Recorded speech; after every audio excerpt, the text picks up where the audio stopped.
Alors le multi-écran, qu'est-ce que c'est?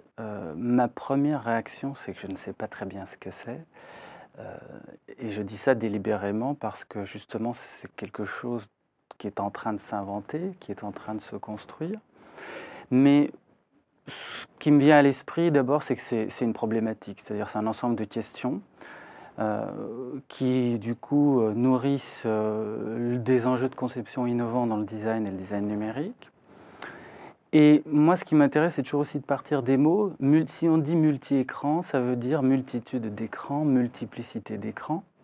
Si on s'en tient juste à ces 2 mots, on peut estimer que le multi-écran, ça n'a rien de nouveau puisque ça fait bien 20 ans que tout le monde est habitué à avoir une télé, un téléviseur, à avoir un téléphone mobile, à avoir, tout le monde est confronté au moins à 2 ou 3 écrans, la télé, le téléphone et il y en a un qui m'échappe, que j'avais à l'esprit, mais tout le monde est confronté déjà à plusieurs types d'écrans.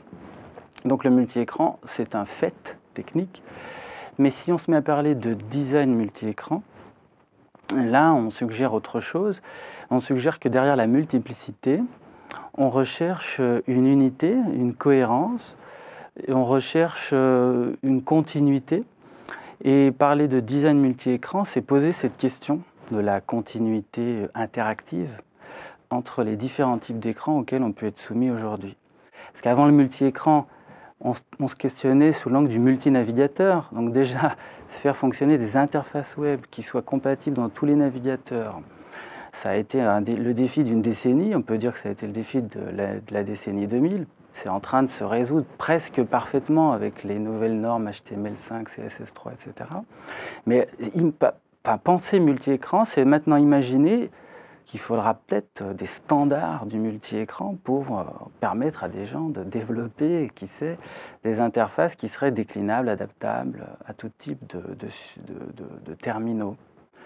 Après, si on veut être moins optimiste ou se questionner aussi sur d'éventuels problèmes que ça peut poser aux usagers,